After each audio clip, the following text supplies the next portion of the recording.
OutKick 360 is back. Alongside Chad Withrow and Paul Kuharsky, I'm Jonathan Hutton. Glad you're with us yet again. What day is this, Chad? It is day 48 on the show. Day 48. He had a little trouble getting the day today. He Trying to do the math. Did you I was just like, make that up? Friday was 45, He was going. Monday 46. I brought an abacus out. Tuesday Counting with was his fingers. 47. A Ouija board.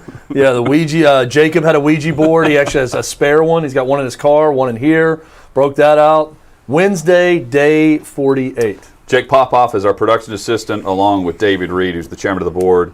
Jakob Swanson is here as well, always doing a fantastic job. Lance Lee, MIA. Yeah. He has the well-deserved day off for Lance Lee, plus Becca Risley and Sleepy Danny down the hall making it happen. Live from Blackbird Studio and Blackbird Academy. Glad you're with us on OutKick 360 across the OutKick network. A lot to get to, and we start with what was a crazy night for one Paul Kuharsky. The text chain was... It was on fire. It was on fire. It was unprecedented text chain action. It was amazing. Last night. It was incredible. I couldn't believe what I was reading, and I feel like he was venting to us through the power of his thumbs. Paul, tell us what happened last night at Little League. I said at the end, I needed this to be cathartic so that I could sleep. How'd you sleep? Yeah, How'd that go? I didn't sleep. Didn't sleep great? I didn't sleep. Stay on the couch all night? I was in the bonus room. I watched, I think, 4 episodes of The Good Wife, and then I put on a sleep meditation thing. Didn't get back to the serpent? I didn't get back to the serpent. I didn't want to be engaged on the edge of my seat. I wanted something that I'd seen relax. before You to wanna fall relax. asleep. The to. Good Wife relaxes It didn't work. The Good Wife is a relaxing show for me. Yeah, it was just a terrible night at a travel ball game. Not good. Not good. And the incident with a woman from the other team, and not good. So how much detail do you want to go into here, Paul? Yeah, With- I mean, with what happened? I'd like to leave it at that, but I know I'm not getting away with that. There was an incident with a woman who said something disagreeing with you, right? Oh, there was a Or play you, of the you play. and your wife. Disagreeing with my wife. So Yeah. she's a mom, it seemed, of a player on the other team. She's sitting in our side. I know you guys don't see a problem with that automatically. I don't know why, when your bleachers are wide open on your side and ours are pretty full, you come and sit right in front of me and our side. So I was a little annoyed by that to start with. What was the status of the sun at this moment? Was the No other sun, bleachers looking at the sun? no Okay. factor, no sun factor. Just trying to get all the details No sun factor. as to why they would be there. Whatsoever. So there's a play at the plate. Simon throws from center field to the plate. Close play. Kid stood up. I thought he was safe. I wasn't looking at him at the kid tagging the plate. I was looking at the tag. Teresa looked at the play at the plate, and she said that the kid didn't step on the plate. And she said he missed the plate. And this woman turns around and says, "No, he didn't." And Teresa said, "Yes, he did." And she said, "No, he didn't." And Teresa said something along the lines of and this woman was very aggressive about the "no, he didn't," and very aggressive about like turning all the way around to face her. And Teresa said something like, "If you don't like hearing the other side's opinion, it's weird that you would sit on the other side. Like if you're going to sit here, you're going to hear the other side's opinion." Yeah. And this really kind of set the woman off, who was very aggressive and loud and in her face. And we know how I react to somebody being aggressive and loud and in my face. And Well, you're usually the person that's aggressive and loud. And this was aggressive and loud and in her face. And, she's...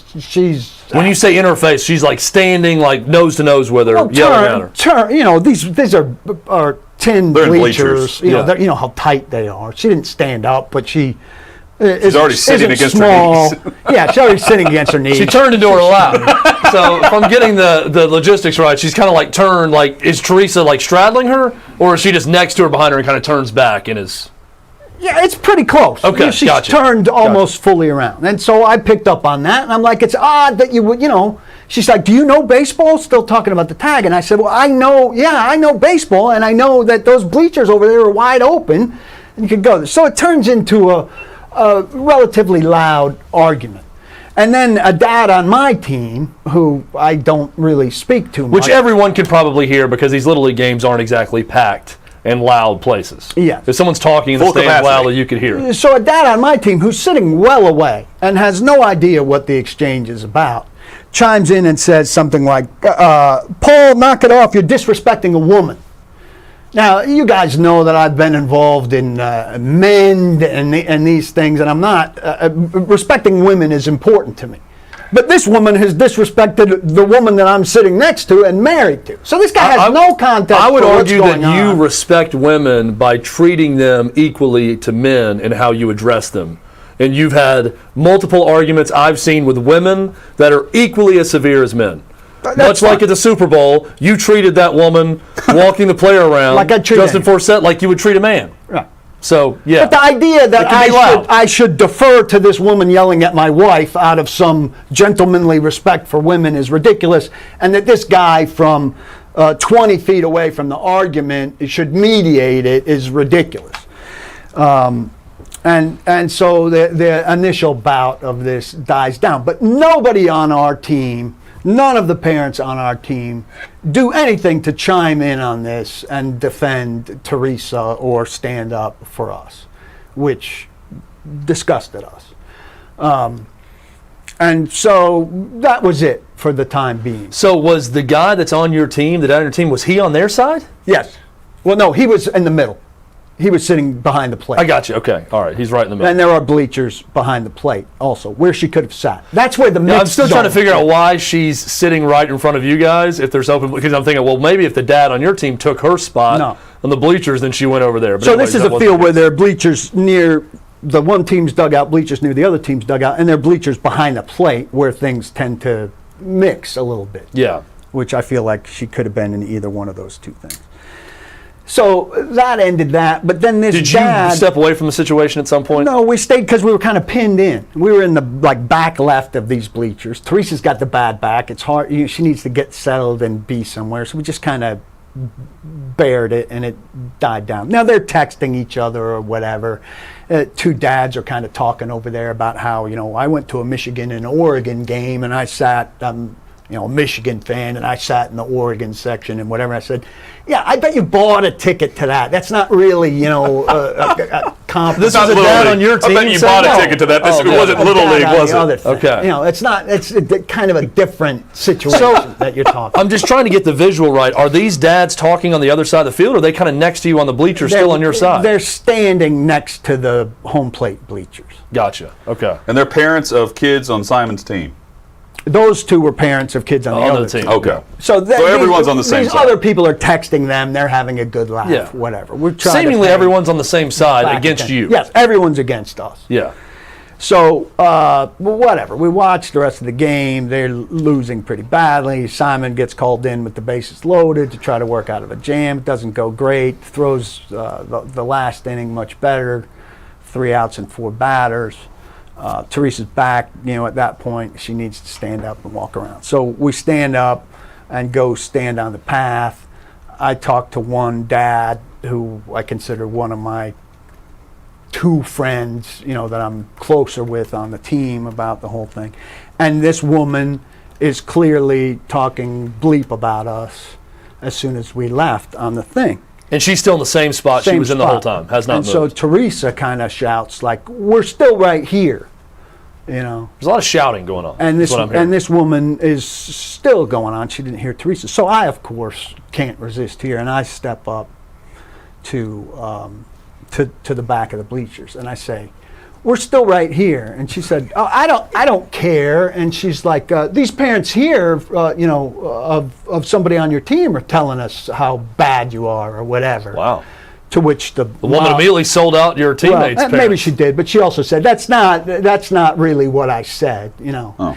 But she's just going. So I go back and forth with her, and she says, "You are what's the word? Trash. I told you guys. You are trash." She called me trash several times. And she said, "You are such a northerner." And I said, "I am a northerner. I'm proud to be a northerner. You know what we do where I come from? We talk about people to their face. We don't wait for them to leave and walk away and cowardly talk about them as soon as they're gone. Like I'm doing here. I'm addressing you to your face, talking about me as soon as I leave, instead of waiting for you to leave so that I could talk about you after you're gone. So then the whole thing just de-escalated again. And she said nothing from there. It de-escalated. I feel like this woman escalated? isn't the one to not say anything. De-escalated. So after that comment. I'm sorry? She got silent after that comment? No, I walked away. I was about to say, she's And not then she into- started. How she's not southern into is it this there. woman, by the way? A trying to little get a more good picture of this southern one. than she appeared early. Okay. Red. Yeah. So, all right, A little red, to you're put a saying. cap on it. So I had gotten into an exchange with that dad who Yeah. chimed in early. He came over, and Teresa tried to engage him in a conversation. Like, why would you side with them from 20 feet away instead of siding with me, or at least investigating what was going on when I'm with your team? And he wouldn't even engage with her. So talk about disrespecting a woman. He was like above talking to a woman. Then I took a shot at his kid, which was unnecessary. I said, hey, 1 for 3. 1 for 3 on ground balls at shortstop. He's right up to his usual. The age of these kids? Right up to his What's the usual. age of these kids again? 11. But I've had, look, I was a shaken up bottle, right? I was a shaken up bottle at this point, and the court came out. So everything that I hadn't said all season, I said. And this guy's a sanctimonious ass. And all season You he said 1 acts for 3. like, Good job. Were you clapping? I could see you doing the clapping 1 thing. for 3. Good job. Hey, ground up. He said, check the stats. I said, we don't keep fielding stats. If we did, I have a pretty good idea what they'd be. Oh, God. All right. How big is this guy? Average size. Okay. So then, So bigger than you. then the first base coach, who's a jerk, I made that comes later. out of the dugout. First base coach comes out of the dugout. The kids are in the field, so he's in the dugout. He comes over like he's going to settle everything down. And I say, you have no idea what's going on. How many coaches on the team? Like 2? The head coach and this he guy. coaches third. The head He coach. comes over and he's like, he's going to, I'm going to settle this whole thing down. I said, you have no idea what's going on here. Don't get involved. You have no idea what's going on here. Is it because Teresa, it's I loud on the field and he's now got to investigate? I'm assuming that it got to the point where they had to come in. You can kind of tell when something's something's going going on from a But he has a no few idea yards what. away. And I asked Simon, I said, what did you hear? And he said, I heard one time something, but otherwise I didn't hear anything, and nobody was talking about anything. So that's my kid giving me absolution, but I don't, I was looking at the kids. The first base coach is not a parent, correct? These are paid coaches? First base coach is a parent. Okay. Yeah, third his base son. coach. He went after his son. Okay. No, I thought that was the other dad.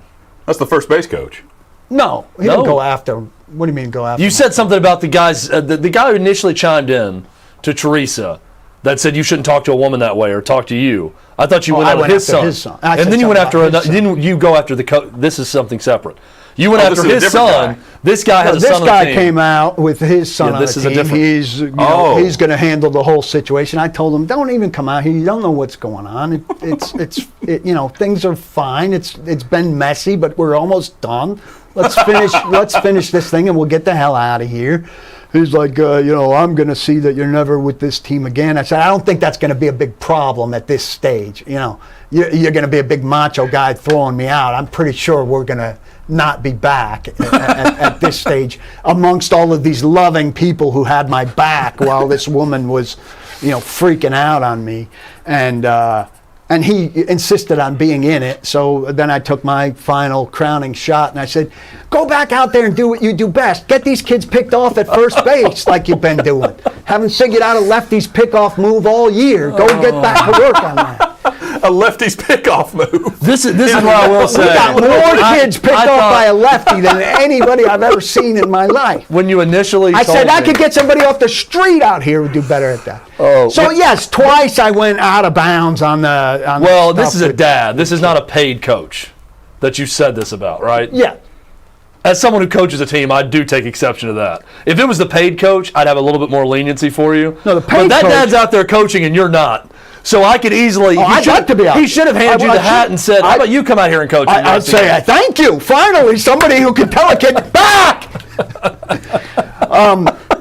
But I tell you, it got pretty loud last night. back. Yeah, this guy's incapable. Back. Look at the pitcher. When he throws it to first, go back. I love that as a command. But look, so then he's trying to tell the coach about this, and the coach is clearly saying, this is for after the game.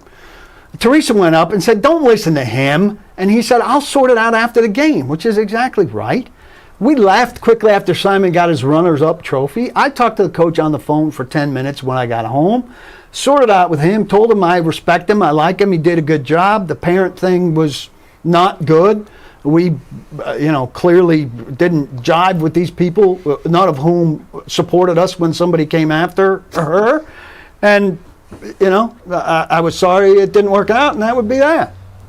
Simon has an invitation to play with somebody else this weekend. Before this, was headed there anyway. And we don't fit with this team that isn't very concerned with winning or getting a guy back to first base when there's a move made. Do you see that at all as a you problem or a them problem? It's both. But it wasn't a good fit from the start. We wound up there because the Admirals broke up and the timing was bad, and we had to take an invitation. We got an invitation. I'm just trying to understand. understand. I didn't jive with these parents to a large degree. I'm trying to understand how there's not one parent who could have stepped in and said, well, hold on, what's going on here? And at least taken the side of let's listen to Paul and Teresa and find out what's happening. While this lady's also yelling. They're both are in the wrong. You're yelling at a Little League game. I think everyone can understand that's not the right thing to do. Someone has to remove themselves from the situation. You and Teresa failed in doing that. She failed in doing that. The lady in front of you, also a huge failure in this. But the fact that universally everyone took her side does bother me a lot. I'm going to put you on the sofa here a little bit, on the couch. Do you then go back and start thinking, what was I doing all season to create that? Or was I doing anything that out of line?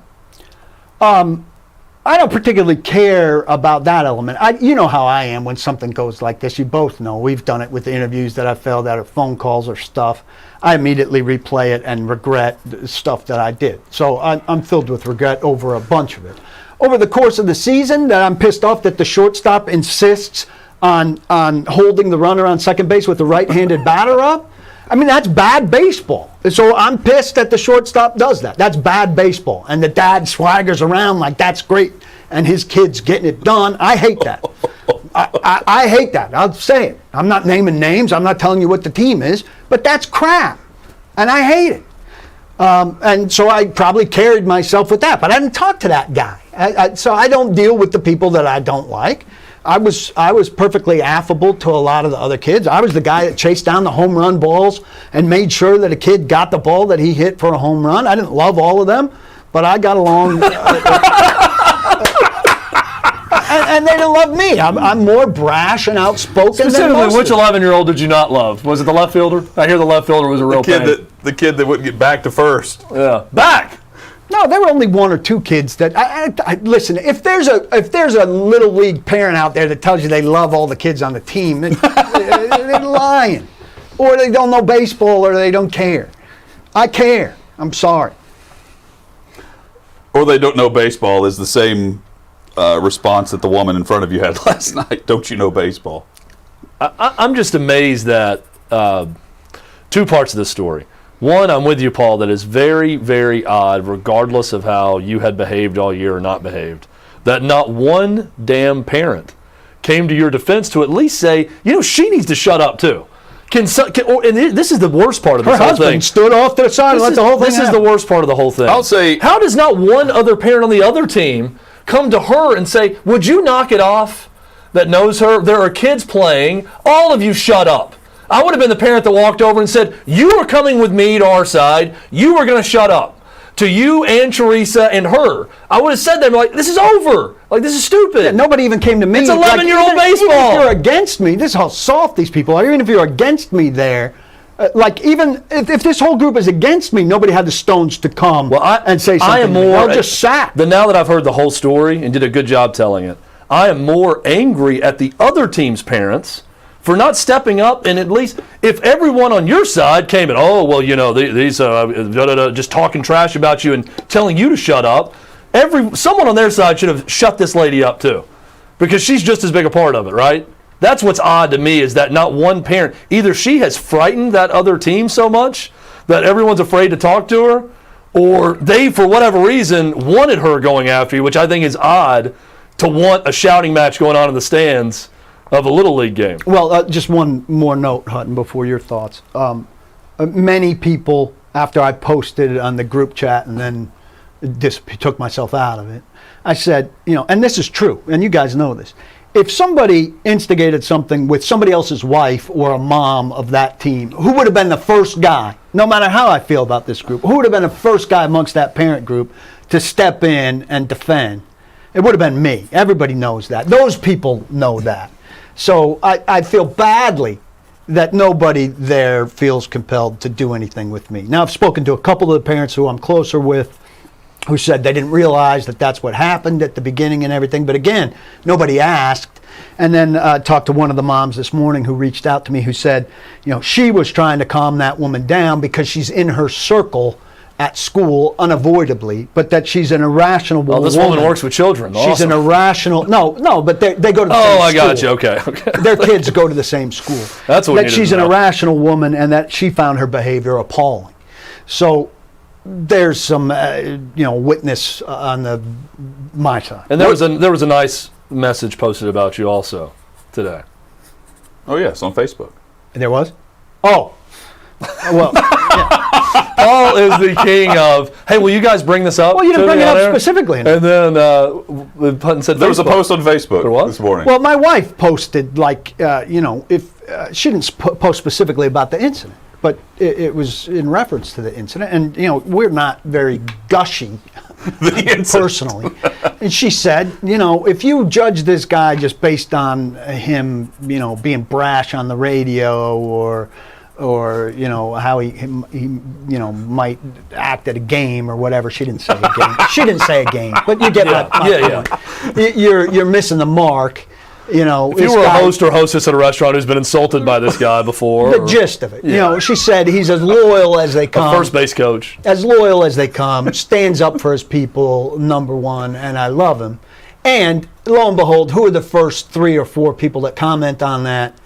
Parents from the baseball team that we've played on up until this season, all offering, amens to that. The parents on a team that we love being a part of and that we hope to play with again. So thank you, Teresa. End of story. Unless Hutton has thoughts from the gallery, from David Reed, who has been laughing as much as I have. I know David Reed has thoughts on this whole deal. Reed at one point on the text chain last night said, "Nothing's getting better than that. I'm going to bed." No. Well, that was Chad's comment. Oh yeah, Chad made a side comment. I had a Brentwood High School comment that made Reed laugh. And a true one. Here's my thing about it. So I never had an experience like this playing ball as a child because my dad would just sit in the parking lot leaning up against his truck smoking cigarettes. So I think at this point, maybe for Simon's sake, you should take up smoking. I'll talk to Kirby or Jacob. The only thing I could tell Paul was upset about it last night, so I'm still upset. I eased off the gas a little bit on what I was going to do. I started to get a little bit of a smart ass throughout the whole thing, that I kind of backed off because I could tell you were upset. But the one thing that I will say is that if I can't, this is where Paul becomes a hypocrite. Something totally separate of this. But if I came in and had this story that happened in Mount Juliet, Paul's first thing would be, "This is why you got to come play in Williamson County, Chief. Everybody is decent people out there. There's no incidents, no altercations. You're out there with all the rednecks in Wilson County, and this is what happens to you." That would have been your response. You're right, and I'm stunned that this woman. I don't know her dress. Quite frankly, I didn't get her driver. By the way, I didn't get her driver's license. You're 50% of this. This is not the woman in the driver's license. Yeah, I mean, your address says what county? That says Williamson. I mean, you're 50% of this. This is more about. I saw this happen in Hartsville one time in a tournament when I was growing up. Like, this is the type of stuff that would happen in Trousdale It's more County. about my birth certificate than my driver's license. Here's my thing. I would argue. How is this fun for the kids? Why can't adults act like adults at Little League games? Yeah. I mean, it's fair, but the kids, to as far as be I'm critical concerned, of the people who unaffected. stayed silent, I would be one of those people. I would sit there and be like, I hope this blows over because this is pure misery. I'm here trying to watch my child, trying to watch the team that I've sat through, miserable baseball, by the way, at this level, over and over and over again, weekly. to the point where I'm sitting here thinking, will someone just get rid of both of them? Will the umpire, will the coach step in? Who are these people? That's why to me it's very disappointing that there's not at least one person or one couple on each side that could have come, that knew both sides. Someone that came to Paul and Teresa and just said, hey, she's being crazy, but to diffuse, right? No, there is a second thought. She's a little crazy, but let's chill out. And not one parent from the other side couldn't go to the lady that said something to T and just say, why don't you come sit over here with me? The kids are out here playing. Can we please stop this in the crowd? There is a second thought. Is she sitting on your team's side because her son or family member, whoever's playing, because I don't know how old they are, these people, are they about to become a teammate of this team? No. Or is this kid a recruit? Not to our team. Oh, Okay. Not to our former team. my guess is he's probably a good player, and they didn't want to go after the parent or the. I mean, I know recruiting in Williamson I County think it can was get the pretty picture, and he's a good player. heated. So if He that's was the a good case, player. maybe they didn't want to insult the mom of the star player. He was a good player. What are the umpires? What are the umpires doing? They're probably- What are the they're umpires 13 years hear old. on a nightly basis from you if you're going after the first base coach of your own team? I'm pretty good with the umpires. I butter the umpires up.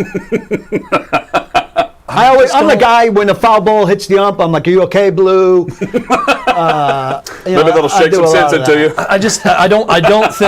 I don't think good things happen when you talk to the umpire at all. Whether you're buttering them up, Well, telling them something, it just when depends. you're in the stands, I would leave that to the coaches. No, as you get older, as I your don't kids get it, older, but Paul, listen, you can talk to me like I'm your kid. I've got a 6-year-old.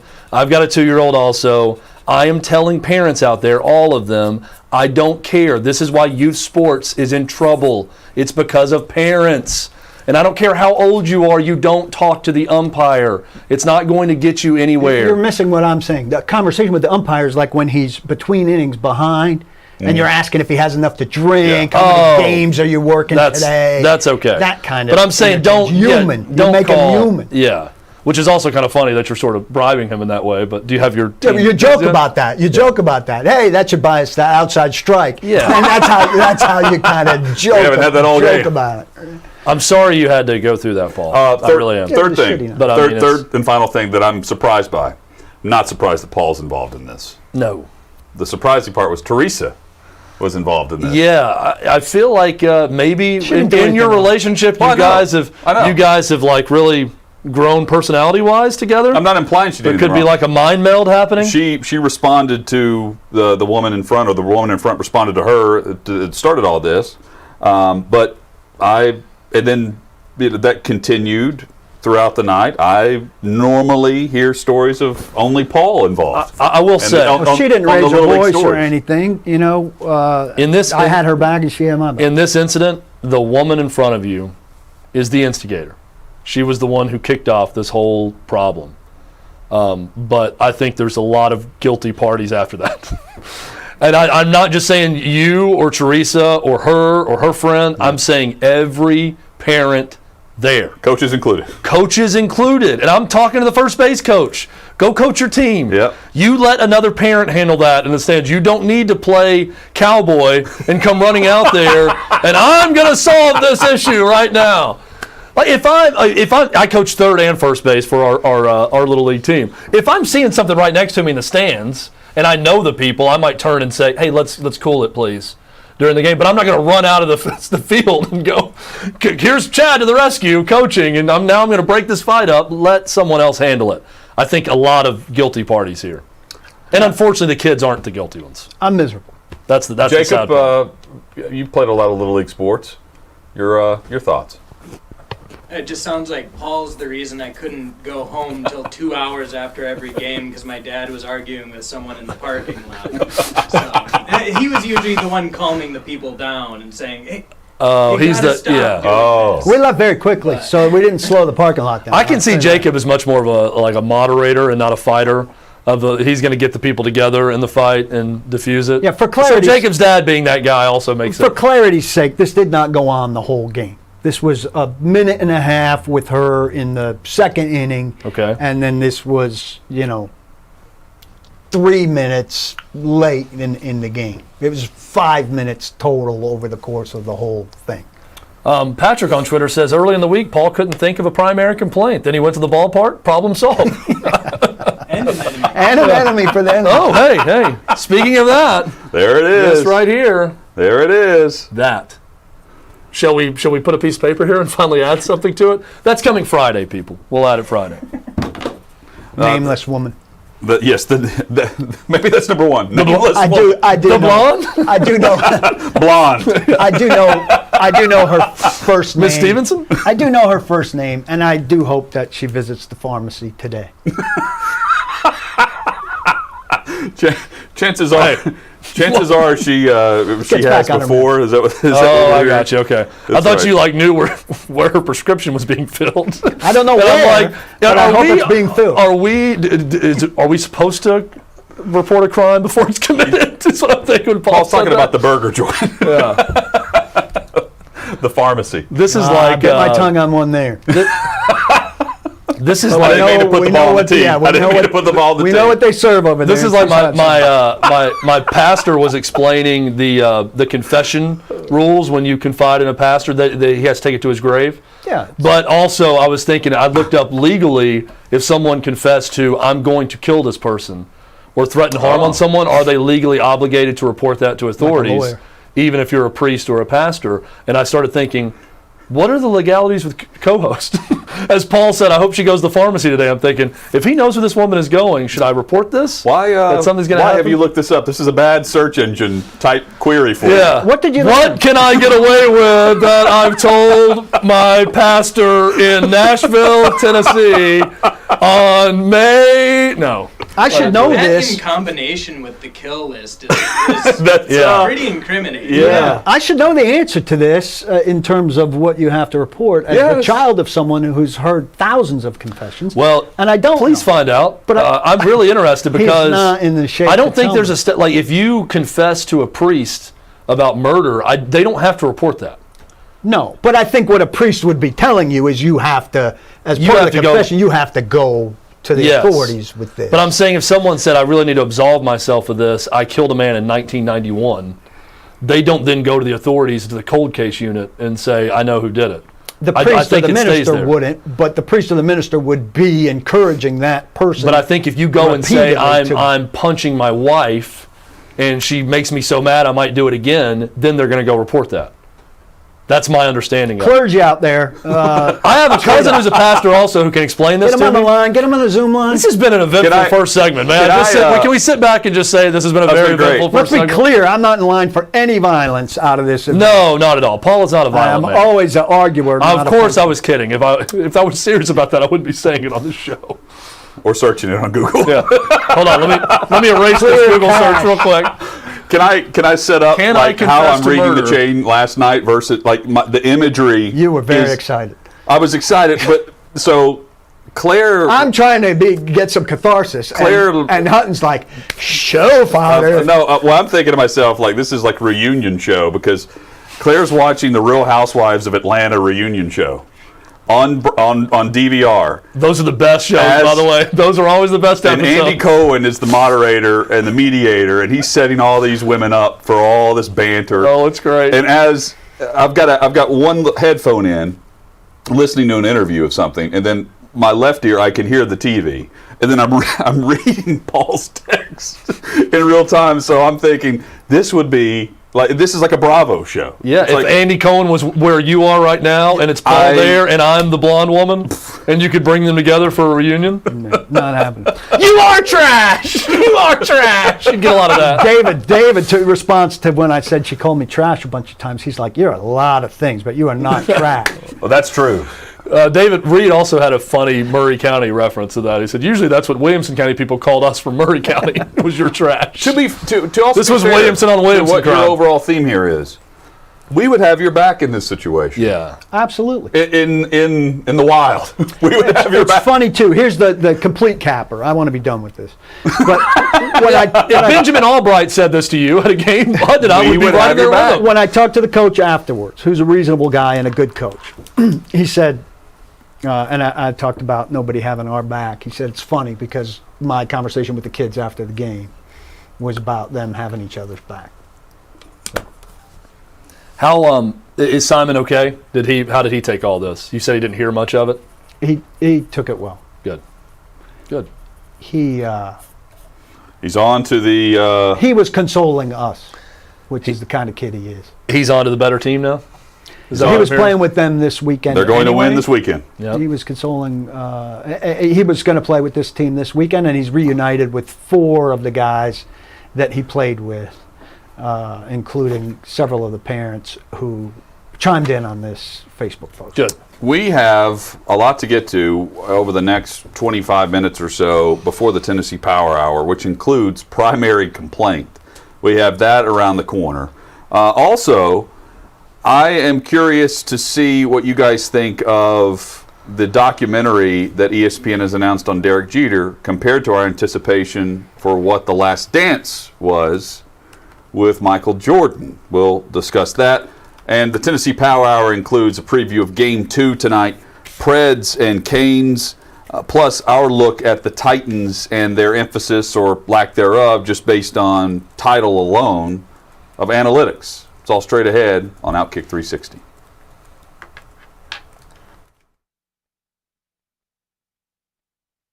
Most tenants are good people who play by the rules. But sometimes you can get one who's a little deadline challenged. In other words, they're late with the rent. When this happens, you can either spend the precious hours you have left on Earth calling, texting, and emailing them, or you can turn over your property management to Renters Warehouse. Because when we say we'll collect the rent, we'll collect the rent.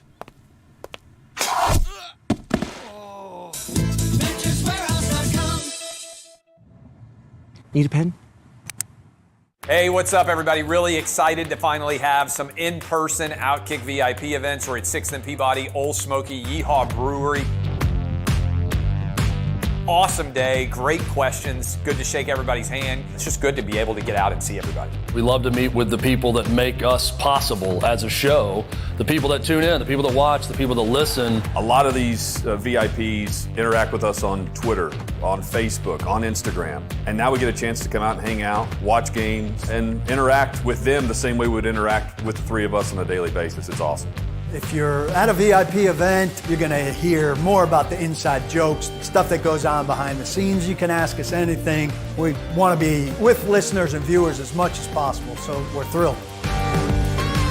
Looking forward to doing a lot more of these VIP events as we continue to grow. It's an incredible experience. I would advise everyone out there, if you're a fan of OutKick or OutKick 360, to sign up and be a VIP.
360 across the OutKick network. I'm still laughing at Paul's story, but also Chad saying he was Googling about the priest confidentiality. I randomly thought about that coming back from break. You been to confession lately? I need to. We don't have confession, but you can always go to. I went before Easter. Did you watch a show or something? We're not Catholic, so we don't have confession. It's not only Catholic.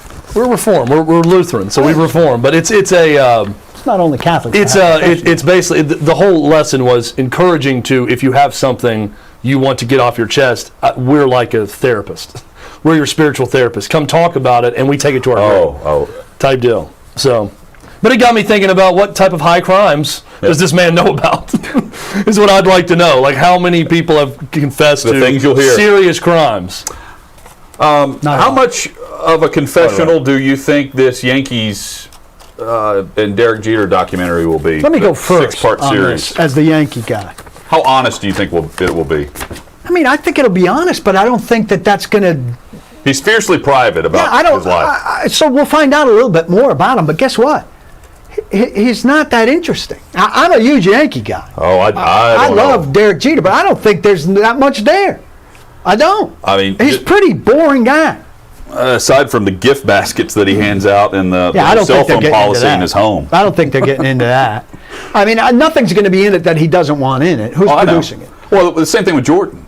Right. Jordan wouldn't release certain things. Like he had control over content with the NBA on the Last Dance, but it was still a great behind-the-scenes look at everything. I think we'll have some. I hope we have some clubhouse inside looks and I do it's too. more than just sit down and chat about the player. Yeah, I don't think it's going to be anywhere close to the Last Dance in terms of layering new stuff onto Jordan. Though the hope is that we know so little about Jeter that there's a lot more room. We know this much about Jeter, so there's this much more room to learn. We knew this much about Jordan, so there was only this much more to learn, and they found some stuff. So there's hope there. But I don't think that there's that much depth to the Derek Jeter story, especially when you're comparing it to something like Jordan. Does he have final editorial control and everything like Jordan did? I haven't seen that. I know that he's agreed to take part in it. Is he a producer of it? But I don't know that he has final cut. The way I read it was he has say in the content. He also will control how he responds to certain topics and stories. Like a 6-part series, it's got to go fairly deep. They're going to get into his women at some point, and I would assume some of his women will be on camera, being interviewed also over the years. But something like this, I think the stories come from people that aren't Jeter. Jeter can be fiercely private, but some of the best stories in The Last Dance were told by Dennis Rodman and Scottie Pippen and Steve Kerr, right? I mean, other people can say what they want in this documentary, so there could be a situation where there's a lot of teammates saying things that are interesting. But for a guy who works so hard to be so fiercely private, to keep the spigot all the way off, he's going to turn it on to drip. He's not going to turn it on to flow. And in terms of the women's stuff, he's wanted to look good in that realm forever. He's not going to let stuff out that makes him look bad. But the key, I thought the key with the Last Dance was you had all these players and coaches telling stories, and then it went back to Jordan smoking his cigar in the chair, responding to those stories. On the iPad. The iPad was right. Well, and Jordan, so I think the Jordan thing worked. It worked on a lot of levels. Yes. But it was the best sports documentary I think I've ever seen. But I think it worked because Jordan was willing to be honest about a lot. Right? He was willing to be honest and get emotional about his feelings on competition and on teammates and on games and on rivalries and things like that. And that made it compelling. And then everyone else that was a part of it was equally as great when they were on camera being interviewed. But there were some things missing that when you get done with the 10 hours, you think that's pretty glaring. His kids were on there talking about a rivalry with Utah for about 20 seconds. That was it. His ex-wife had no part in it. Right. His current wife had no part in it. So clearly that was Jordan saying, I'm going to give you a lot. I'm going to give you a lot about Michael Jordan, the competitor, the athlete, my dad dying, a lot of different things. We're not going to talk about my first marriage. We're not going to talk about my current personal life. My kids are not going to be a part of this, saying any problems they had with me as a dad. That's not going to be this documentary. And Jordan was interesting enough in his career and his competitive level was interesting enough that it made it work. Is Jeter the same way? Who's the Right, Rodman? if Jeter's going to say, we're not going to have any of my ex-girlfriends on here, we're not going to talk about the women, we're not going to do that, is it compelling enough with everything else, if he's going to be very open about it, as a big part of the way Jordan was, to make 6 compelling hours? I think Joe Torre's compelling, but is he Phil Jackson in terms of No. Jackson being a weirdo and, you know... He's not even close. All of that stuff? No. And then, you know, who's the Rodman? There's no Rodman. You know, I'm thinking of who are the characters on those Yankees. I mean, Who's Paul Pippen, O'Neill's Mariano Rivera? intense guy. Mariano Rivera's an intense guy, but those guys aren't three-dimensional characters, really. I mean, I think they'll tell interesting stories about what was going on with 4 championships in 5 years that's behind. I think it'll be a lot more baseball-y than Last Dance was basketball-y. Well, Spike Lee is a producer Great of it, right? at this. I mean, they'll find the guy who's the quarter playing a guy in the clubhouse, right? There'll be characters like that, I would think. Yep. That guy. But, you know, I just think that the expectations are going to be over the moon, and I think it's going to be hard to live up to what people are expecting, because they're expecting The Last Dance, and it's not going to be The Last Dance. It can be great, though. It doesn't have to be The Last Dance. I think it could be really good. I hope it's really good. I mean, I love those teams. And I love the title, The Captain. Yeah. I love the title, The Last Dance, also. By the way, Captain's great. I read the comments. You know, I don't like to dig it too deep into tweets. I read, you know, an announcement of it, and I went into the tweets off of that. Defensive stats just crushing him. People overrated, can't stand him. You know, anointed captain by George Steinbrenner, not by his teammates. Just, I'm telling you, 9 out of 10 comments just destroying him. The Jeter-level hatred that I didn't realize was as deep as it was. I mean, say what you will about him, and he wasn't a terrific defensive shortstop by any means, particularly later in his career. But, you know, you can't knock the Giambi play. You can't knock the play where he goes into the stands full speed to catch a pop-up and comes up with a busted nose. And you can't say he wasn't a major contributor to 4 championships in 5 years. You know, you can say he's an overrated player, and you could make a good case there, but you can't say he wasn't a championship guy. If only they kept those defensive stats on your Little League team, you'd have had so much more ammo in that argument. I mean, this guy didn't move 5 feet for a pop-up at pitcher. He sure as hell ain't running into the bleachers. Coming up, primary complaint straight ahead on OutKick 360. Meet Dave and Wendy. They're moving, so they're selling a lot of their stuff. But what about their house? Even in a good market, you should think twice before selling. The smarter financial decision might be renting instead, especially when you hire the professional landlords at Renters Warehouse. Don't sell out, cash in. Visit renterswarehouse.com right now and find out how much your house could rent for. A rental price analysis is totally free. So what have you got to lose? I'll take that guitar.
OutKick 360 rolls on. The crew is all here today. And if you're watching on YouTube, we appreciate you subscribing to the OutKick 360 channel, the all-new channel with exclusive content, including Primary Complaint.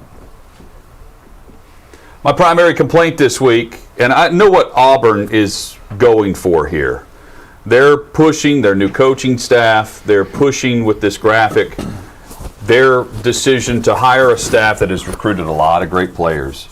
And Jacob, if you're able to zoom in on the 152 and the 30, you can see all the championships that these coaches and the players that they've recruited. They're selling player development. This recruiting pitch also promotes your opponent and your oldest rival, Georgia. Todd Gurley, Matthew Stafford, A.J. Green, Isaiah Wynn, all Bulldogs on the Auburn football recruiting pitch, giving more juice to a program that hasn't won a title since 1980. That is my primary complaint. So my primary complaint this week has to deal with something Paul complained about yesterday. Tajae Sharpe famously told Paul, or infamously told him, to stay in your lane at one point. Tajae Sharpe is no longer playing football at this point. He is out of his lane. Or maybe he's back into the lane he was always meant to be, as he was God-destined to be a rapper. Who knows? Either way, Paul honestly went off on Tajae Sharpe. He named names, called him by name. We tweeted. We named names, mentioned him. Tajae Sharpe retweeted, which he has the right to do. Tajae Sharpe said something about, oh, a bunch of grown men talking about me, LOL, whatever. Wasn't that funny? Wasn't that clever? Wasn't that good?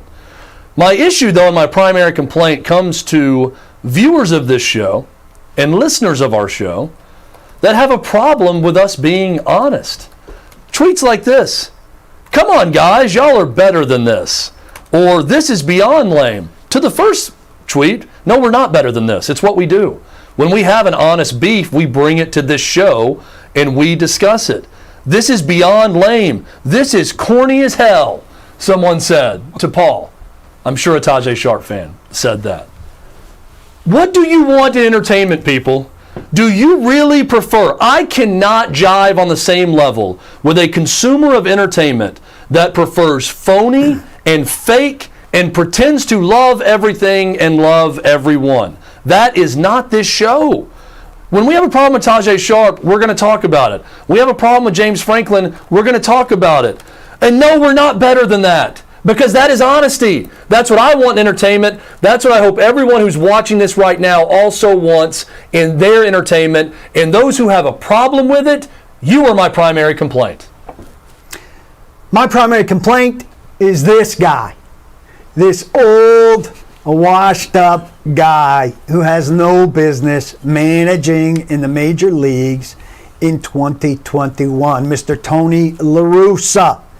Look, Yerman Mercedes hit a 3-0 pitch for a home run off Twins utility man, and forgive me if I don't get the name right, I'm not good with utility men of teams I don't follow, Willens Astadia. Nailed it.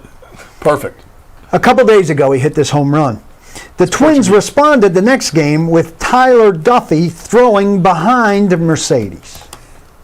Vengeance. Threw behind him, didn't hit him. Doesn't feel like a giant deal to me.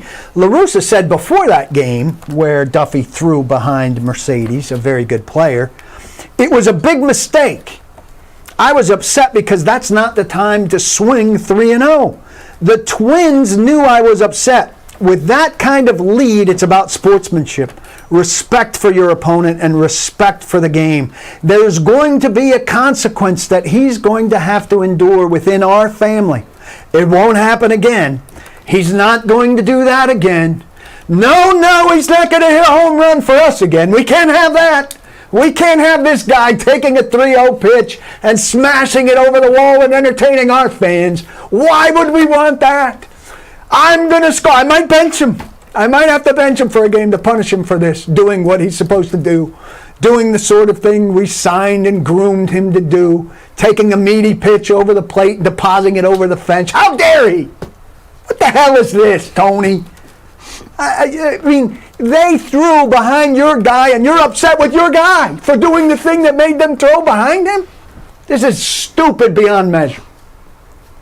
Well said by both of you on your primary complaints Well said by you today. as well. We offer and give you the option of airing your primary complaint with us each and every week. 360@outkick.com is the email address and how you can do that. We have one that we've picked out this week, written and sent in to our email address. You can also send the video and audio. But as we go to the screen for this week's complaint, Briley Parkway. Why is the speed limit 55 miles per hour? Everyone drives 70 to 80 on the road, yet the cops who also drive that speed pull you over. Briley Parkway, nothing more than a police speed trap for tickets. Come on, Nashville, raise the speed limit and get with it. We'll give proper credit to this emailer in a moment, but we're with you on the speed traps. Look, they're all around. We're not a fan of those. Time and time again about Nashville police. If you speed, you'll get a ticket. Do anything else, have your lights off, drive with your brights on all night long. Well, this is not just a Nashville problem. I don't think a lot of municipalities are that's fine. ticketing this. Ticket people for other stupid things they do besides speeding. I beg you. Blocking the box, for instance. I'd like one person in America to be ticketed for blocking the box outside of Manhattan or a major city. Atlanta, we're not a major city. If Atlanta has these signs everywhere. The box. I mean, we've painted it on the roads now. We're telling people not to do it, but when they do it, what happens? No consequence. There's never you could also send in a video, 60 seconds or less is what we're asking for, but also audio, and we'll pair it together for you. Jacob and Lance and David do a great job with this. Here's a great example. My primary complaint is with the mechanics of Twitter. We've all heard the theory that you should have to confirm a tweet prior to sending it out, preventing ill-informed athletes of making stupid comments.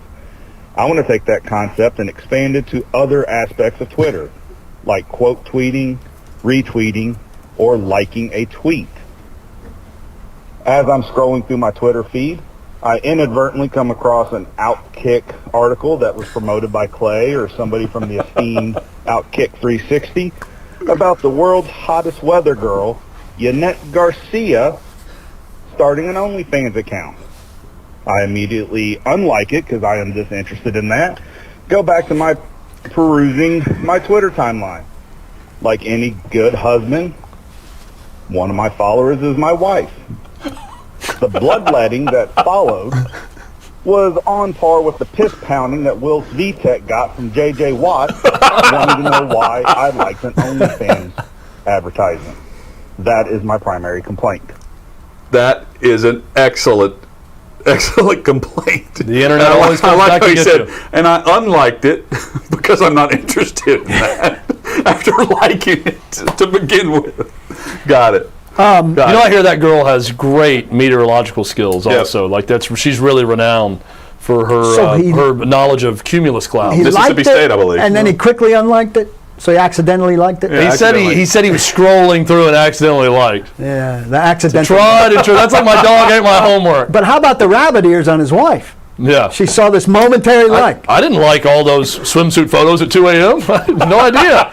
Must have just popped up as an ad in my feed. And no, I didn't do that.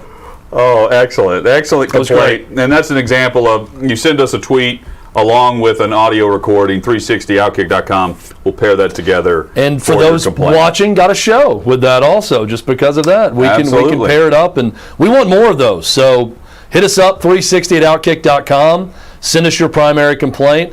People have been clever. We had Slappy Vader on video. Right. We've had if you're not comfortable appearing on video, you can just send us the audio. You can write it in.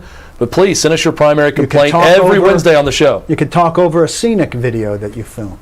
That's right. Make a movie, 60-second movie. Yeah, you could film something else.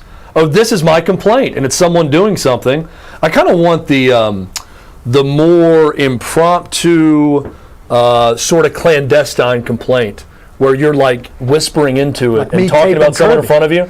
Or like last night, my complaint is this blonde lady in front of me who will not shut up. And you're showing the woman. If you get something like that, would be great. If you're going right into her, we can hear you. We can crank up the volume. Paul's like Bert Lundquist on the 16 green at Augusta. Look here. We go to 16. There was no whispering there. Charles Schwartzel. Charles Schwartzel, or Tiger with the putt. For his putt. You know. The other thing, a lot of people are upset now with this complaint because that gives away their excuse for liking all of this OnlyFans account. Yeah. You know, just blame it on OutKick and OutKick 360. Right. Yeah, we did it. To all the wives out there, we're sorry. It was us. I don't even know what OnlyFans is. We did it. We're about to find out.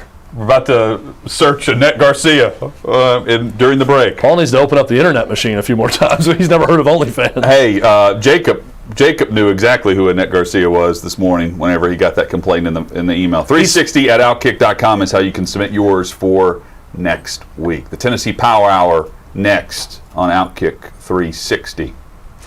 Want to talk to you right now about Renters Warehouse and all the ways they can help you.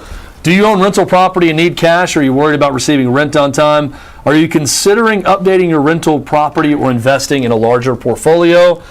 Well, get the most out of your real estate investment by receiving a full year of rent paid up front. That's up to a year of rent payments in your pocket right now. By giving your money up front, Renters Warehouse helps minimize risk and provides financial flexibility so you can build long-term wealth. The upfront rent program is available for a limited time. Call Renters Warehouse Nashville at 615-398-9550. That's 615-398-9550. The website is rwnashville.com, renterswarehouse.com. Do it the Renters Warehouse way and get tomorrow's rent today. There's money in your house, but if you're thinking of selling instead of renting, you might be missing it. Even in a hot housing market, selling your home can leave money on the table, while renting can give you a rich blend of benefits. Not just cold hard cash, but steady, reliable cash flow. When it comes to selling versus renting your home, renting can make a lot more sense. Find out how much your home will rent for. RentersWarehouse.com.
OutKick 360 and the Tennessee Power Hour is here across the OutKick network. Glad you're with us, and if you're watching on the new YouTube channel, we hope you'll subscribe. We hope you will hit the alert button. That way, every time that we go live each day at noon Eastern, 11 a.m. Central, or that we post new content, you're alerted to it on the new YouTube channel, OutKick 360. If you've been streaming the show on the OutKick channel, just know that's going away soon. Go subscribe to the OutKick 360 channel, and you can join us daily on YouTube and on the other platforms. You can download the podcast.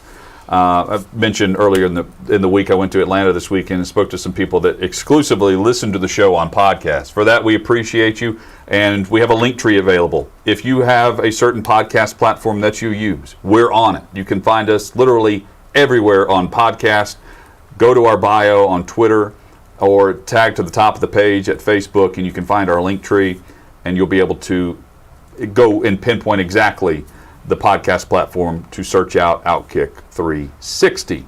Primary Complaint was a success. Huge success. Paul's time on the couch in the first segment of the show. If you missed that, go back and listen to that. Because that of my was awesome. sleepless night, as a result of that, I need time on the couch after the show. That literally. was awesome. That's right. Paul's a big nap guy. Great nap guy. Great in a nap situation. I am. Not everyone can do it. Big night for the Preds. No napping tonight. Game 2 at Carolina.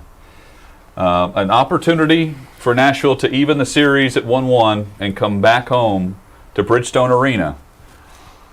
John at Hines 1-1 with a chance John to Hines take says a the series lineup. lead at home. John Hines says the lineup will be different. He does not say how the lineup will be different. I think Tolvanen's that's gonna no play. surprise. Tolvanen has to. You know, He's needed on the power play. in the past, I've criticized hockey a bit in that the teams that should take control oftentimes don't, because there is a certain randomness to the sport that many love that at times I don't love as much. But I find myself preparing for tonight's Preds game and thinking about this series and just not thinking they have a shot. I know it's one game, but that's one of many games they've played the Hurricanes this year, and it has not gone well.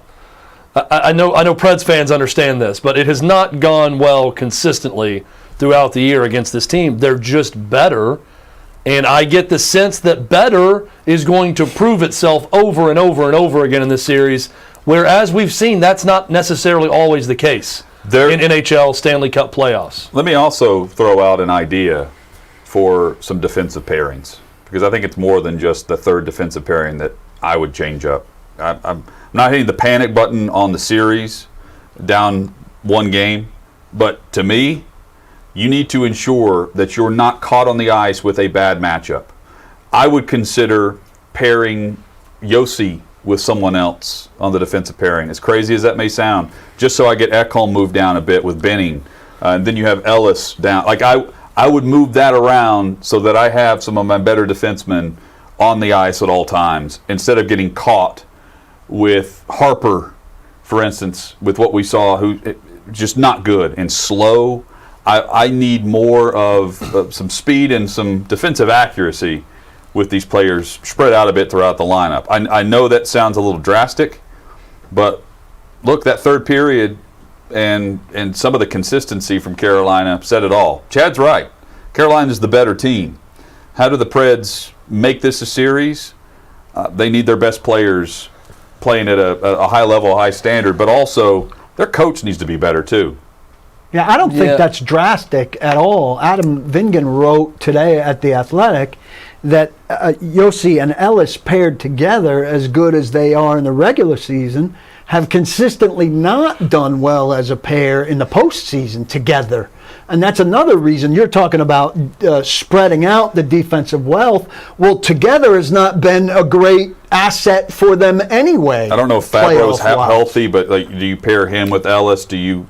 I don't know. They have to be more than just a top defensive pairing and then see what happens. They're just not good enough in front of the net if Saros isn't making the initial save, even if it's behind him. I don't know that I like messing with the continuity of those defensive pairings at this stage of the season, but I think the hope is if you do that, these guys are just good, so good, and they're so much better than the other options of the team that they can make it work.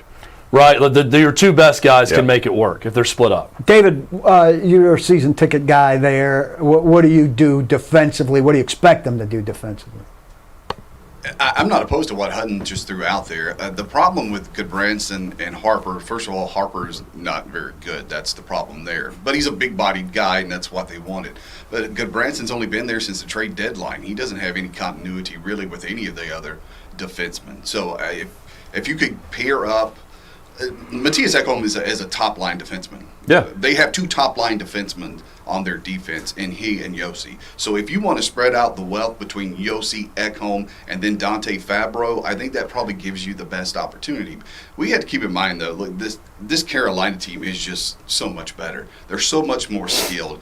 For years and years, the Predators built their roster around beating Detroit, beating Chicago. Lately, it's been around beating the Avalanche and the Stars. Well, the Kings built their roster to be able to beat Tampa Bay and Pittsburgh.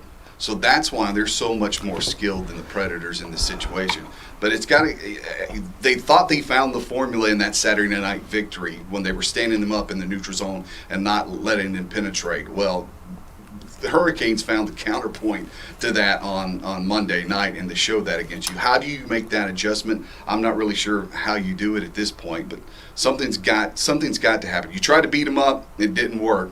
Do you try to outskate them today? I don't think you can. No, do that you can't either. do that. But you can't have Yarncroke, who's not very physical, in the penalty box for attempting to be physical within the first 30 seconds of the game. Like, But that's just faking it. They killed penalties well, but you don't want to be on the penalty kill because it kills your chances to go do things offensively. You need to be 5-on-5 or on the power play yourself. They didn't do anything on the power play.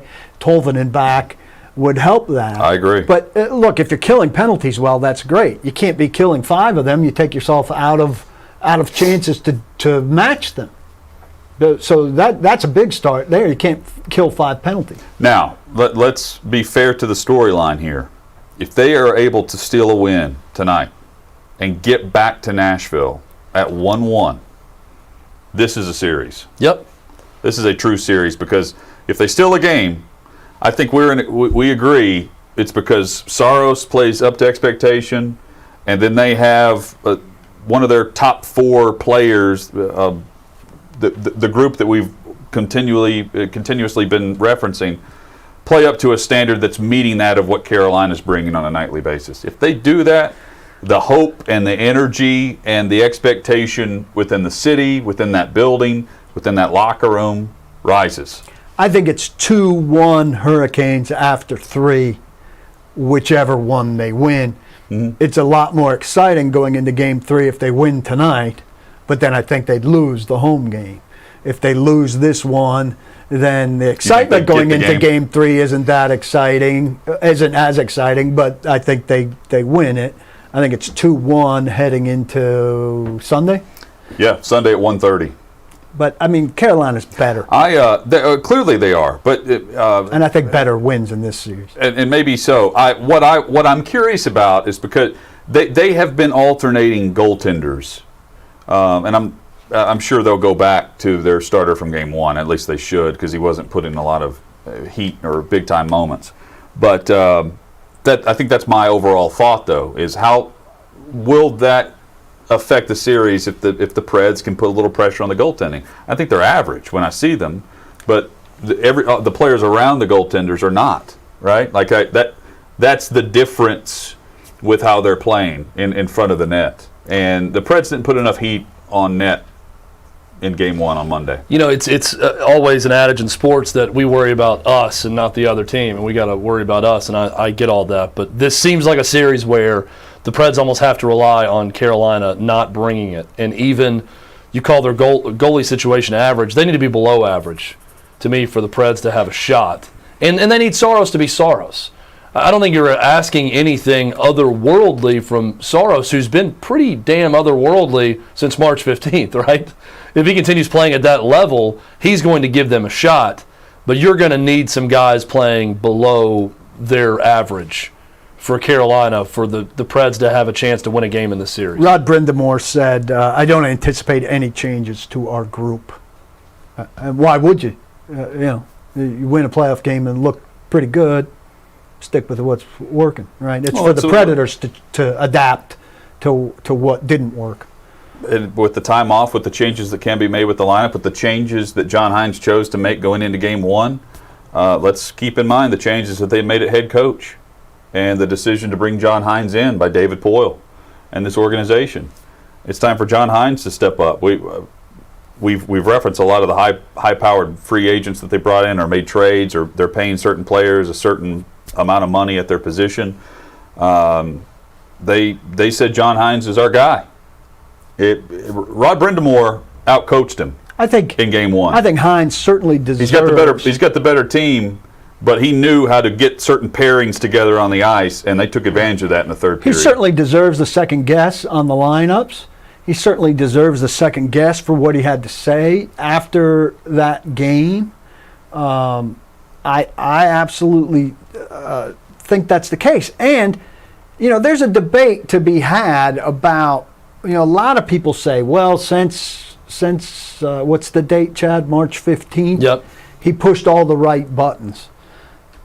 In a way, he pushed all the right buttons. In a way, the way injuries and stuff went, a lot of those things were forced on him, right? He only had so many things he could do, and the way things laid out for him, we talked the other day about X number of rookies had at least 10 games, and those rookies were crucial elements in their turnaround and all of those things. Well, he didn't say all of a sudden, hey, I'm going to play all these rookies. He had injuries to deal with that forced the lineup turnover and things. So I'm not saying he doesn't deserve credit for his role in their turnaround, but also a lot of things were forced upon him in their turnaround that worked out great for them that I don't think he had a lot of choice in. The players need to bring the juice tonight, but can he make the right roster adjustments that bring that? And Tolvanen being in the lineup, maybe they don't win Game 1, even if Tolvanen plays. I'm not here to say that, but power play would look better. But the power play must be better when given those opportunities. Carolina is using the power play to their advantage, as any good team should. It's almost energy drain for the Nashville Predators when they're on the power play. And how many times have we said that historically? Well, it was in Game 1. I mean, it was advantage Carolina. They got a boost from killing off the power play. It's and not having your top power play goal guy in is just that's a tough one to understand. Yeah. In Game 1, and that's got to change. Looking forward to it either way. Maybe we look at the FanDuel odds at the end of the show. I think that we should do that. Goal and a half. We should do it. Chad hit the parlay yesterday. We'll bring back the parlay today. FanDuel.com/OK360. Got a juicy one for you, Paul. For that. Paul, who loves strikeout props, you're going to love how in depth I'm getting with this one. Sweet. You're going to like it. I love Chad the really K looks props. into the numbers.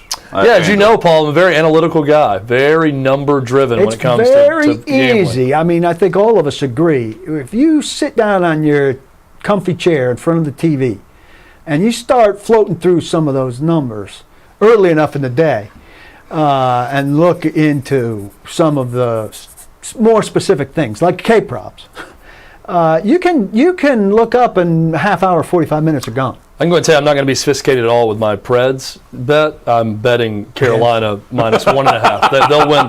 They will win by multiple goals. That's going to be a very simple bet for me.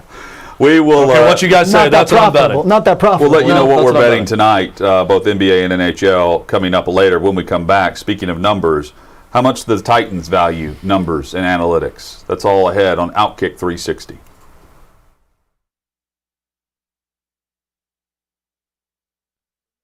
Warehouse handles your property management. We take the hit. The refrigerator light bulb burned out. Little Tommy broke a window. There's a critter in the basement that could eat a cat.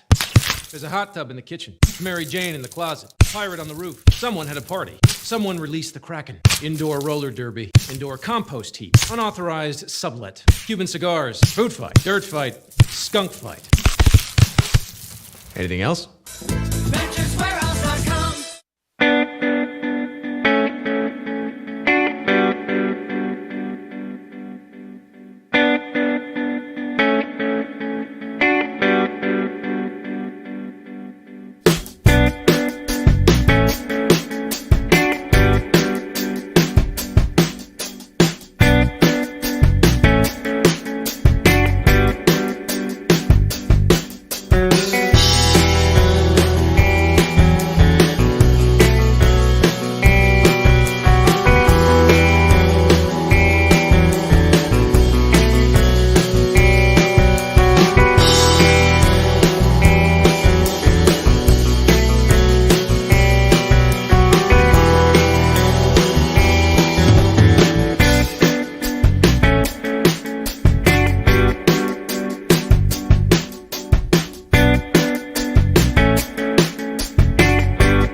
OutKick 360 across the OutKick network alongside Chad Withrow and Paul Kuharski. I'm Jonathan Hutton, talking Titans and analytics during the Tennessee Power Hour with the numbers that are just out there on countless numbers of websites now that are available to dive in. Warren Sharpe is among the very best at this with Sharpe Analytics, where I think even some teams, Paul, subscribe to his site in order for him to help dig through some of this information.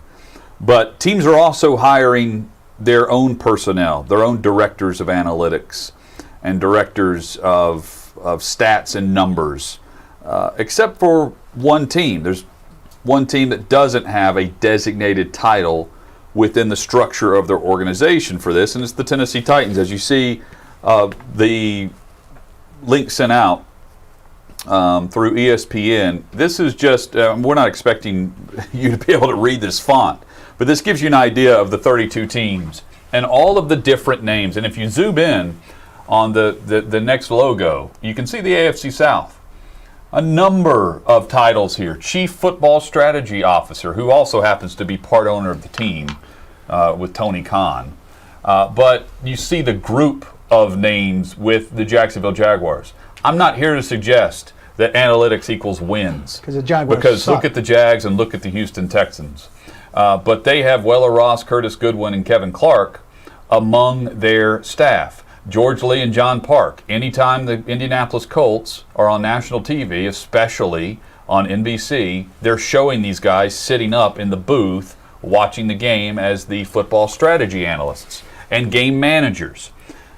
The Titans have a N/A because they don't designate anyone for that particular role or hired specifically for that role. Perception is reality. Some think that the Titans don't care about this. They're so old school, they're not digging into the numbers. Others would say they are. They're just not putting a title in front of that person's name who is already on staff.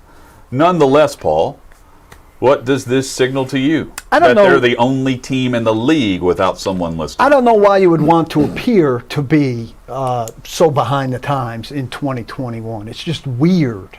And I don't believe that they're doing it to the level that other teams are doing it.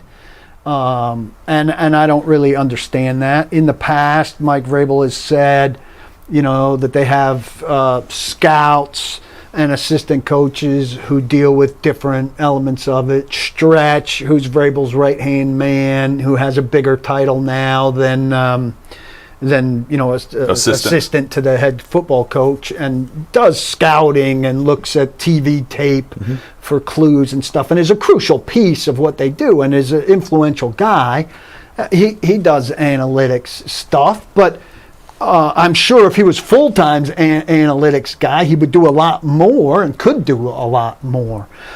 I don't really understand it. I take it as a stubborn Robinson, Vrabel type thing, and I think there are situations where they are both like, we alone can do it, our way is the way.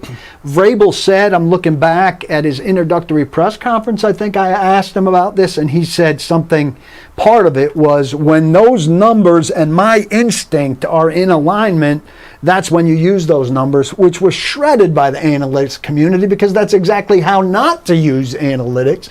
It's when the analytics tell you that your gut feeling is wrong that you should use analytics.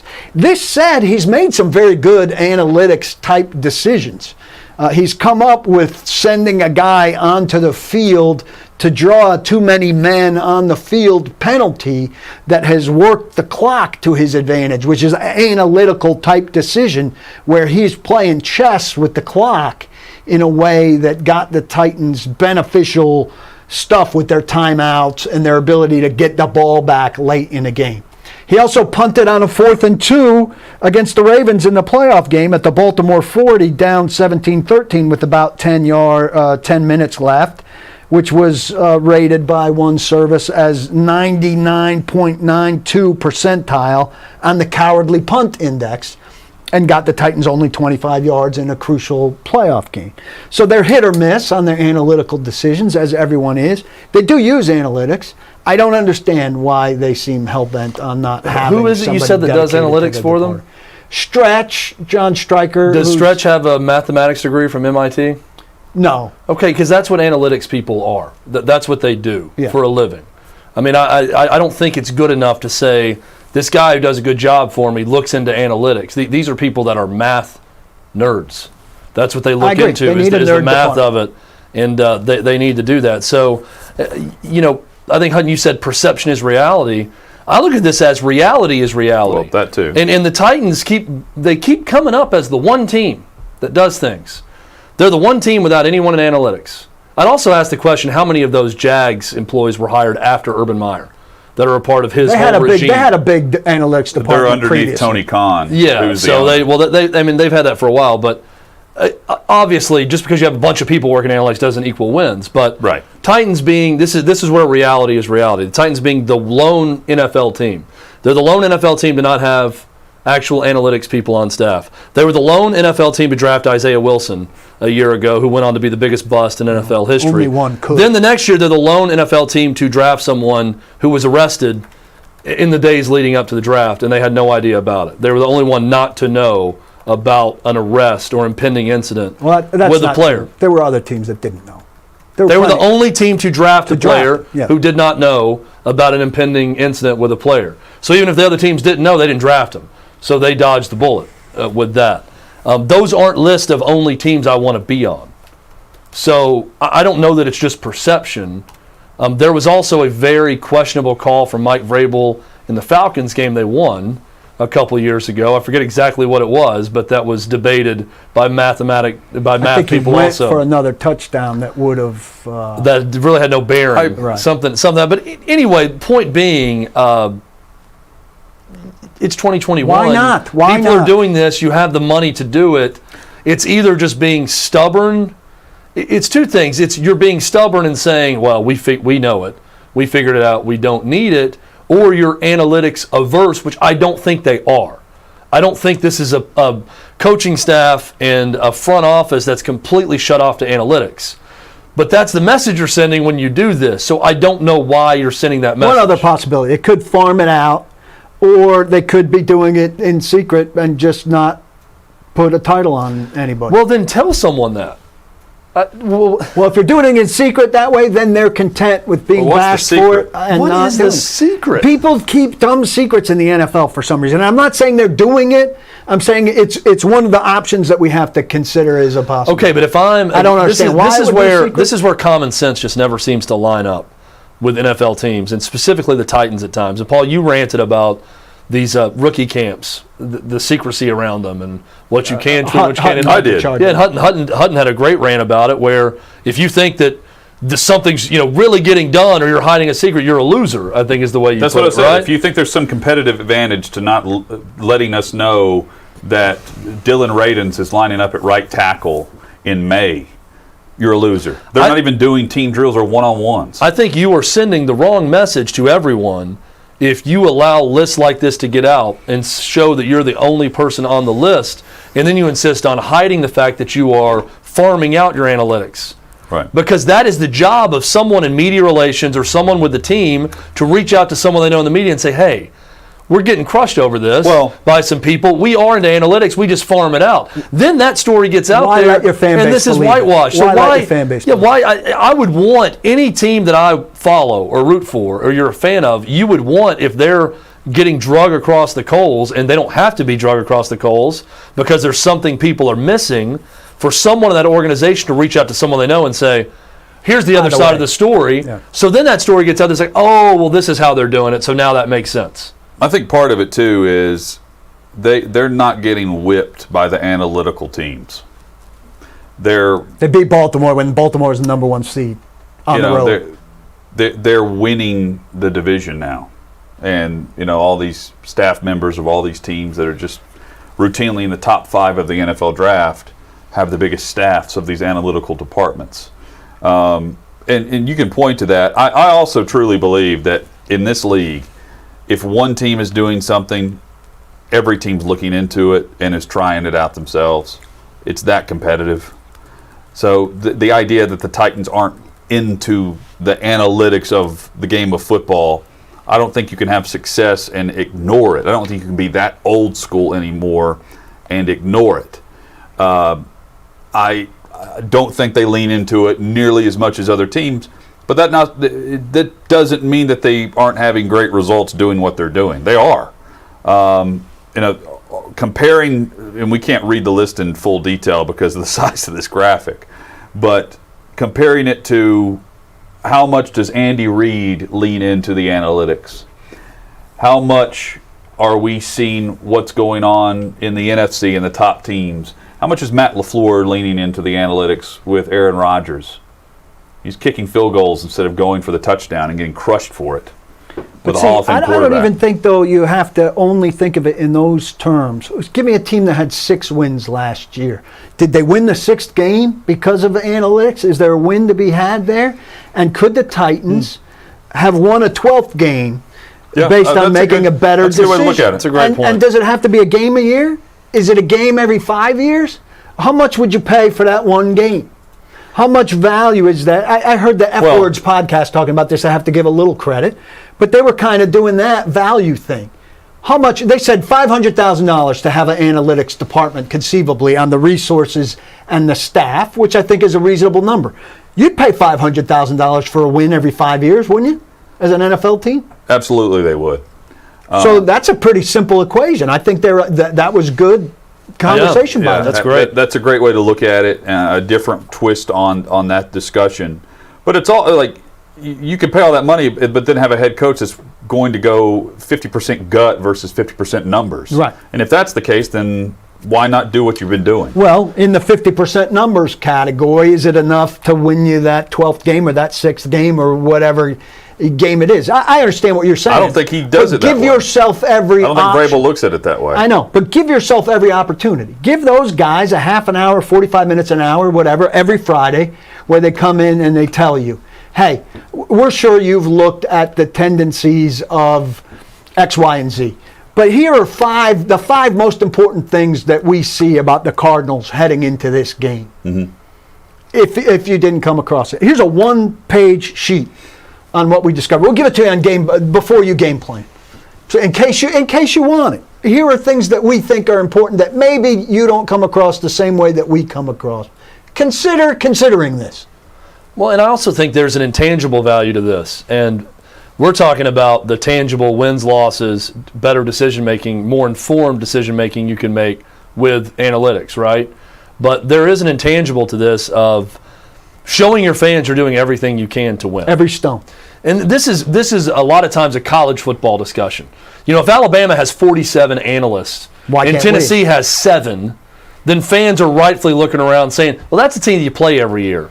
We make money too at that university. Why are we not paying for analysts? Why don't we have that many people? And whether it's going to mean a win or two more or not, there is a value in that perception from your fan base. The Titans for years had the perception of being cheap because of Bud Adams. They're not that way anymore, and I firmly believe that. And I think that's an unfair stereotype that stuck around. But you want to start bringing back stereotypes like that? Be the one team out of 32 that doesn't have an analytics department. And then people start to look around when they lose some games and say, my team's not doing everything they can to win. Whether right or wrong. But that is the discussion point you're going to get from fans at times. Brent Hubbs at VolQuest wrote a great column, and it's titled, Pride is Worth Plenty. And he's describing Tony Vitello and the baseball program and saying what I've always said. Baseball's not a moneymaker. I get that it's not the most popular sport in the world. It's never going to make money on this campus. It's not football. It's not men's basketball. But sometimes you have to pony up to give your fan base a sense of pride. And what that baseball team has done has given Tennessee fans something to be proud of, where they weren't expecting it. And there is a value to that. And he compared it to Lady Vols basketball. Lady Vols basketball lost money with Pat Summitt, with all the money they pumped into that program, but winning national championships is something that's good. Vanderbilt baseball is another great example. Not making money for the school, but a great source of pride for Vandy fans and for the city. There is a value and an intangible worth to showing your fans you're doing everything possible to succeed. And I think having an analytics department is one of those things where the Titans could show that to their fans. But just to be the counter, like Hutton said there at the beginning, never minding the potential for the 12th win, they could come back and say, 11-5, We're showing AFC you championship. we're showing you we're into winning. We're by doing winning. it. We're in the winning because we're winning. John Robinson hasn't had a losing year. Over the last 5 how years, much we've does- been I one would of the get, most I would successful get teams that. in I mean, the that's league. always going to be the fallback And some right fans now. will and say that's- that. You know, that's the what fans should that be the defend them fallback. no matter what. Well, look, the automatic fallback to the Jags are they're not winning. So no matter what they're doing, they can spend as much money as they want in fan relations and analytics departments. They're not winning, so that's the ultimate fallback. But they won the division once. If they lose the division this year, I'm not going to come back and say the Titans can't be questioned because they won the division that one time. I agree. Because They the should do Colts are everything. teams that wins divisions, Yeah. plural. The Texans, everyone made fun of Bill O'Brien, won divisions, plural. I'm not ready to crown the Titans No, me neither. because they won the division one year and squeaked into it, and then they go and get beat at home in their first playoff game by a team that values analytics. I know they beat their doors off the year before in Baltimore, but that's a team that values analytics, right? The Ravens? Well, that's Yes. a team that won when it mattered. Right. And This last year. are you using analytics too on something like deciding that Des Fitzpatrick, a 4th-round pick, might be the avenue if you're not going and getting another wide receiver, that Josh Reynolds and Des Fitzpatrick? Are you crunching the sort of numbers that, on draft stuff, which aren't definitive or anything, but is that helping guide you? Where are you using that stuff there? I'm curious about Well, that there's also a not big, just game decisions. there's also a delicate balance with this, where you can go overboard with Oh, the absolutely. numbers. The Sure. Cleveland The Browns Cleveland are a Browns prime did. example. Cleveland's up there. Jacksonville is up there. I don't know how Urban Meyer's going to play into this because they've had so many coaches, but that's the point. So is Cleveland. Cleveland had a whole front office. They were that going to go was baseball, structured where the solely on GM, analytics. everything was predetermined. That didn't last long. They're now at a balance point, though, I think, the Browns, where they use them intelligently. Baltimore uses them intelligently. I think the Colts use them intelligently. I think the expectation from a lot of fans and from us is that the Titans have access to this stuff and use it intelligently. Well, where the there's not a biggest- 4th and 2 punt down 4 points with 10 minutes left where you gain 25 yards and it rates in the 99.92 percentile of cowardly decisions. That's a bad choice in the moment. We all knew it. Yeah. Well, the biggest flex point on this from being useful and successful and not is a strong head coach. And they've got Mike that. Vrabel's got a strong. I mean, the Titans have a strong head coach in Mike Vrabel, but it can't be a head coach that squeezes out an analytics department to where they don't want one. But Jacksonville has not had a strong head coach, so the analytics is not helping them at all. Cleveland at the time, they were not having strong head coaches. It's the strong head coach that knows how to pair the analytics department with what he's doing, but that ultimately, this kind of goes back to the gut thing, right, Hutton? This is one that you pay the head coach to be the head coach. Right. So that's taking in the analytics, asking them, being smart enough to ask what you don't know, asking for advice on certain situations, and then making the call.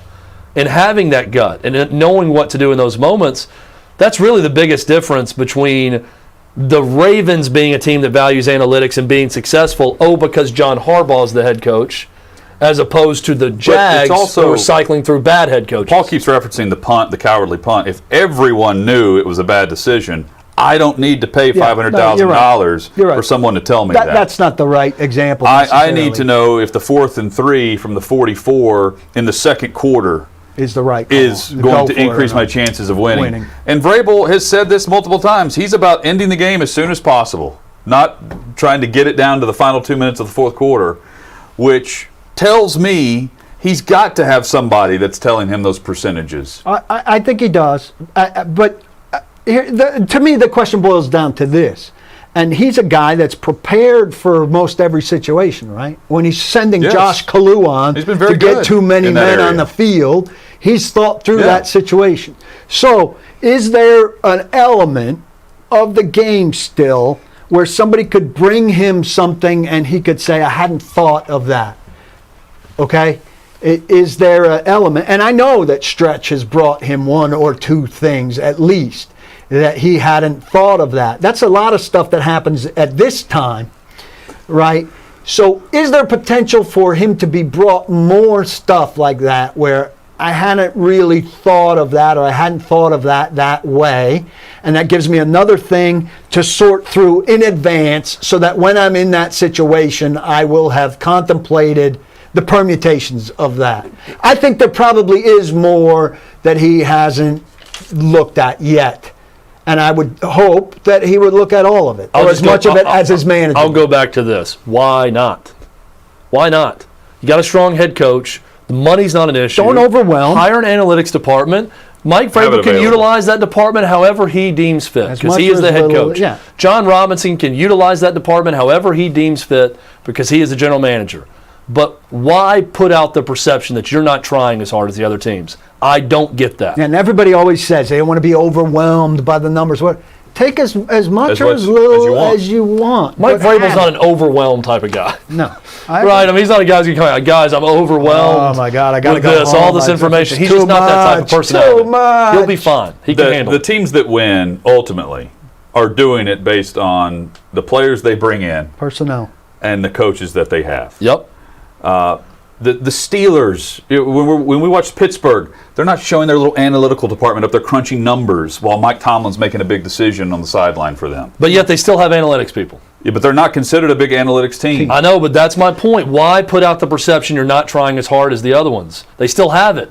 And we're not sitting here saying, boy, the Pittsburgh Steelers really needs that analytics department with their style and their system and their Only coaching. team being talked about off that graphic is the Titans. Again, why not? Well, it sets up for criticism when the other teams are able to point to the numbers from their own staff, and then post-game, if something goes awry, where the numbers are leaning one way, or you have the Warren Sharps who immediately are putting out this detail to everyone and having it available, that you miss on an opportunity because of not having it available to you in real time.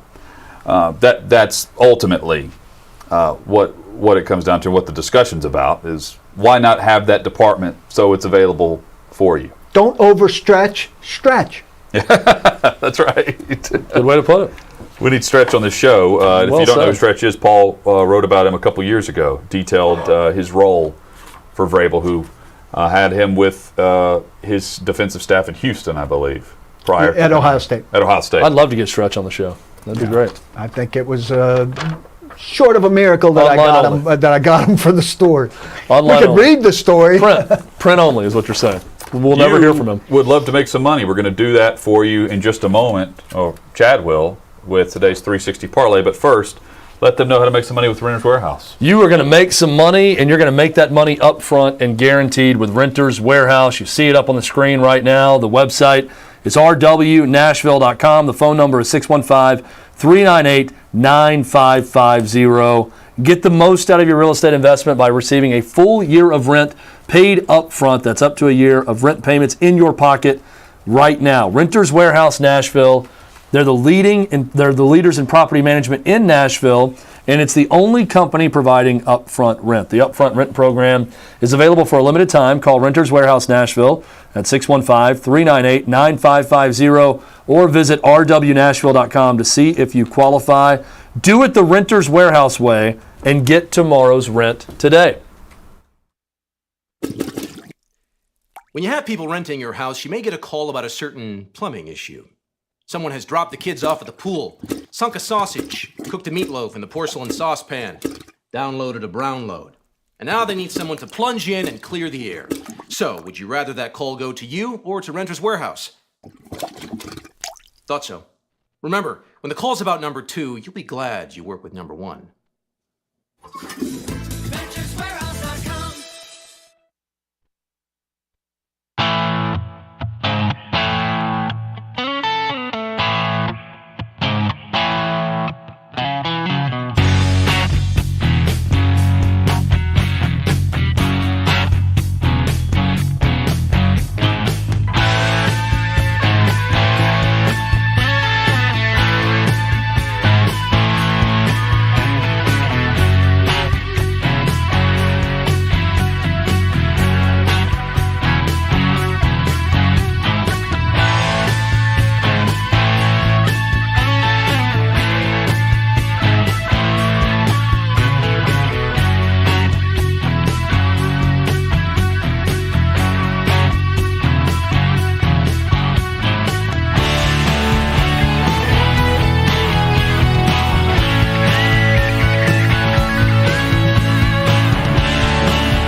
OutKick 360 across the OutKick network alongside Chad Withrow and Paul Kuharski. I'm Jonathan Hutton.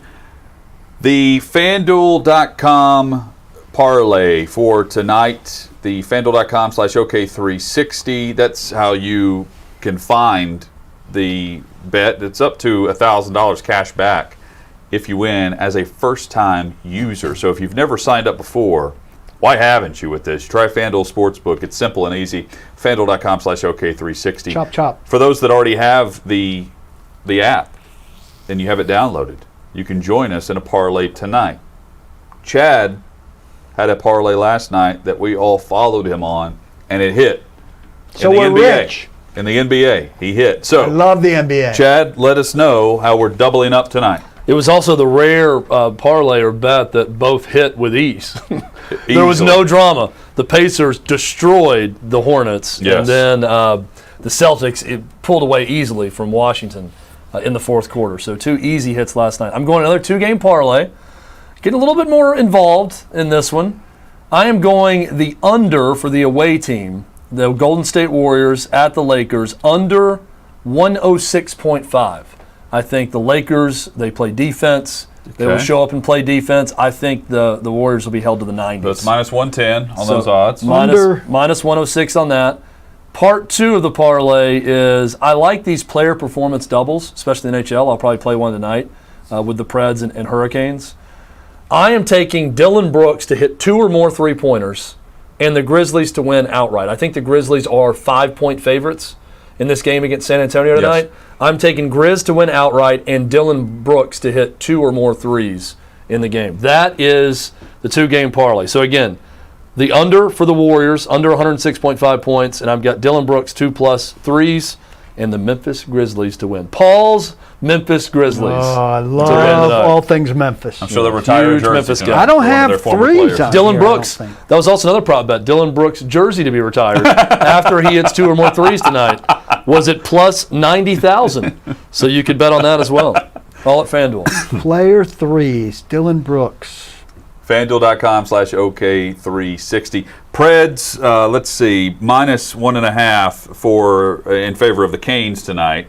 Chad, you're just taking that outright. You said minus 1.5. I'm taking Carolina by 2 or more goals, yes. If you're a Preds fan and you want to bet and root on the Preds, I think the over-under 5.5 is where it needs to be. If the Preds can keep it under 5.5, they have a great chance of winning and coming back with the series tied 1-1. So if you want to root along with the Preds, bet the under 5.5 in this game. I think this is a 2-1 game late. The Preds pull their goalie and lose 3-1 on an empty netter, and then I'm going to win my bet that way. I think it's that type of game tonight. Your bet on the under?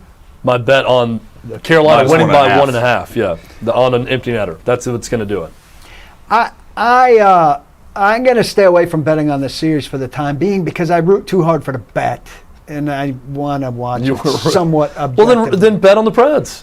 I don't You can do wanna- both. This is what I do. I always pick a game, and I don't bet with my brain. I bet with the heart of where I'm going to be rooting watching the game. Yeah, I just want to Can't watch do it? Okay. I'm Get better back and off watch just it tonight. watching. We'll be recapping it tomorrow. John McClain will be on the show as we talk NFL headlines. Hey, interesting futures Ryan bet. Leaf is on the show tomorrow. Sorry, Hutton, didn't mean to cut you Yep. off preview tomorrow, but interesting futures bet because they've got this at FanDuel right now, and I want you to tell me what you guys think about this that I made. 2 of them, and Hutton, I think you made the same one, actually, and we didn't talk about this. I took Josh Allen to win the MVP next year. $5 bet, $65 to win on a futures prop. And for the NFL Offensive Rookie of the Year, I took Trey Lance. $5 bet, $45 max win. I took Trey Lance only because he's in the best situation if he wins the job early in the season with Shanahan, with a good team, that I could see him with those odds. What are Najee being Rookie of the Harris's Year. odds?